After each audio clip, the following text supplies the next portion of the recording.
um vazio dentro de você que nada preenche. É uma solidão que ninguém entende. É um momento de desespero que a gente não consegue gritar.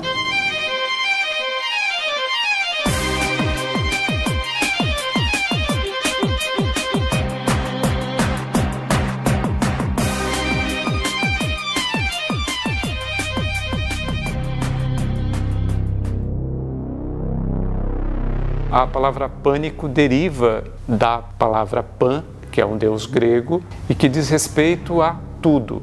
Um estado de alerta que o sujeito está a qualquer situação pronto para ter uma reação fóbica. Em mim, ela se manifesta vindo, por exemplo, de baixo para cima, uma coisa assim muito... Parece que está esquentando todo o sangue da gente. E aí, na sequência, já começa meio que a adormecer, você sente adormecimento de face, adormecimento de braço, e aí você já acaba confundindo com estou tendo um infarto. Eu não tinha vontade de sair de casa, né? Você ficava fechada, no escuro, de pijama, não tinha vontade de comer, de falar, de conversar, de ver as pessoas. Nada tem cor, nenhuma expressão tem cor, nada tem beleza. Pode ser o momento mais bonito para você, ele não tem graça. Então eu acho que o mundo... ele perde a cor, e perde os tons, e perde cheiro, perde gosto quando você não está bem com ele.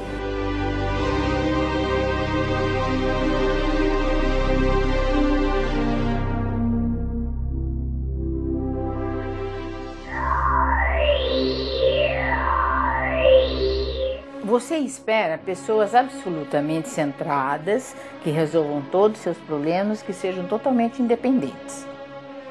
Essas pessoas é que são valorizadas, não é?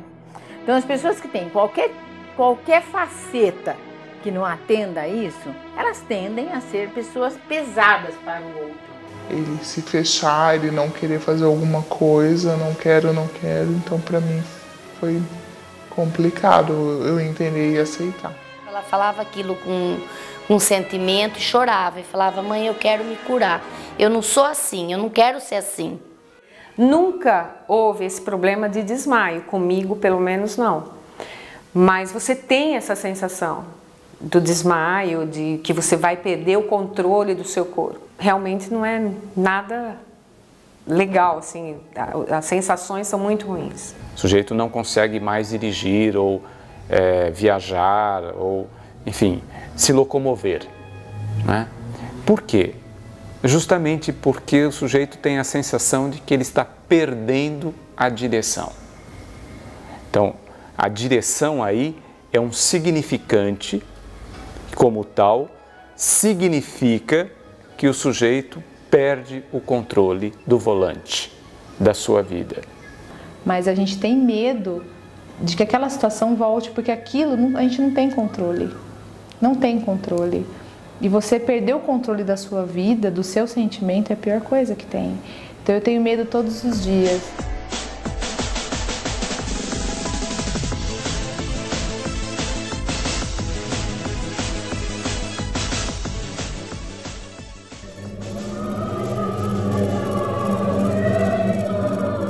As pessoas começam a desistir das outras pessoas, porque elas se fecham.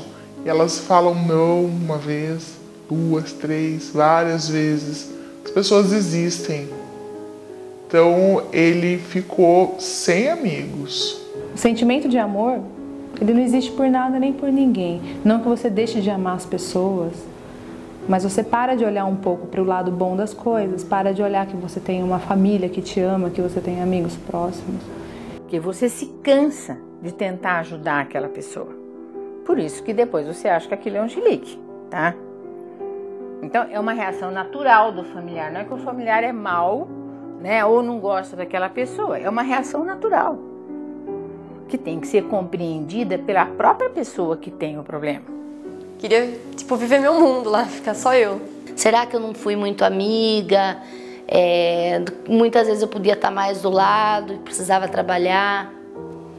Então existe um pouco de culpa. Falei, acho que eu vou precisar ir no médico. E aí ela falou pra mim: mãe, você sabe que você não precisa ir.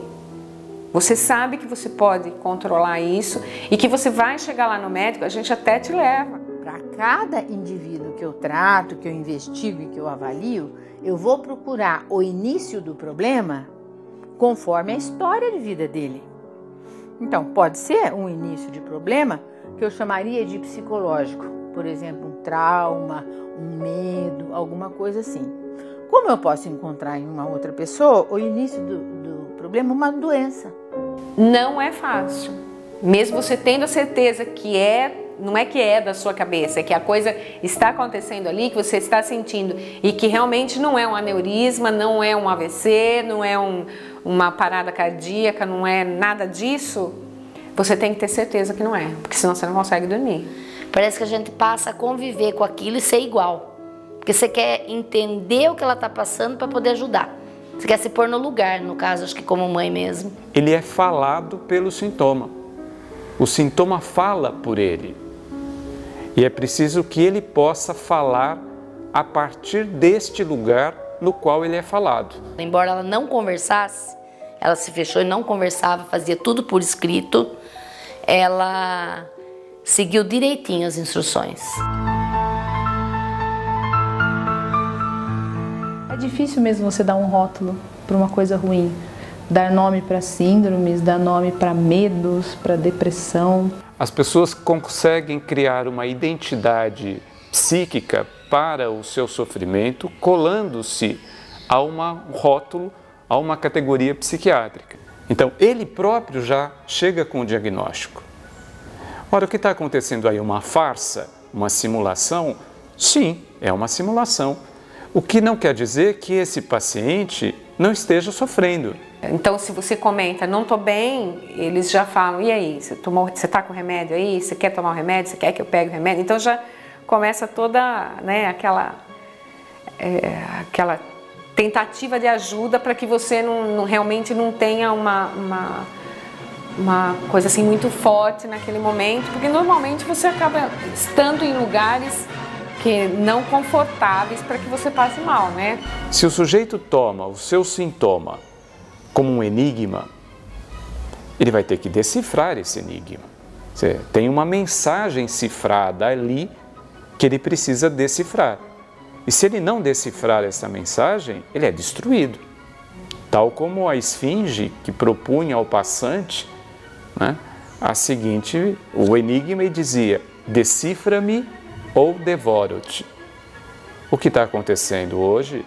As pessoas estão sendo devoradas.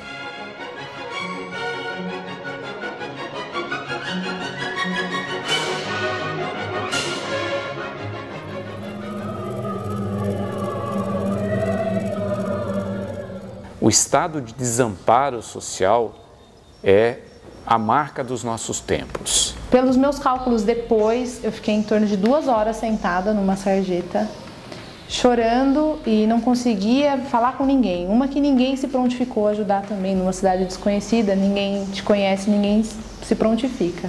E outra porque eu também não deixava ninguém chegar perto de mim.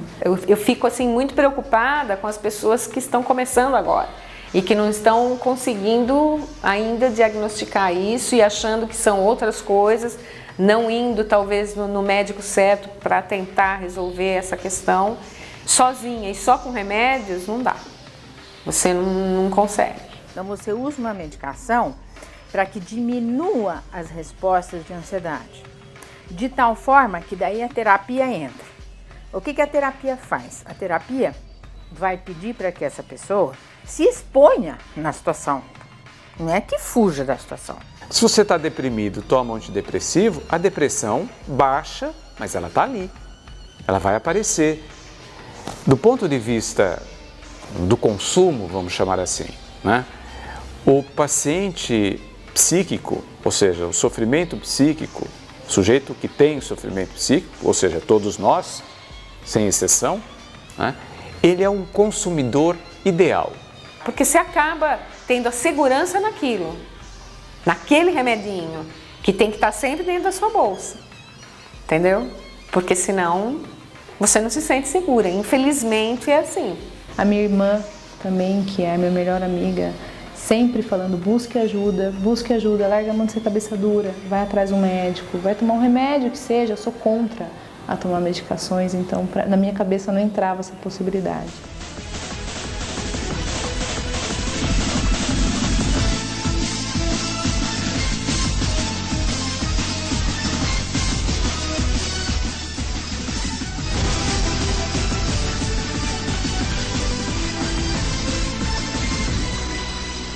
A síndrome nunca fez com que eu parasse de trabalhar, né? Até porque se a gente... nas minhas sensações que eu tenho, quando eu tenho a síndrome, eu acho que se eu estiver em casa é pior. Porque daí eu vou estar em casa sozinha, né? E você fica meio perdida nesse momento. Não é sem motivo que as pessoas haverão de, num dado momento das suas vidas, buscarem uma crença religiosa, porque, bom, eu tinha um professor que dizia: para que serve Deus se ele não prometesse a eternidade? Para que serve a religião, qualquer religião, se ela não prometesse a vida eterna?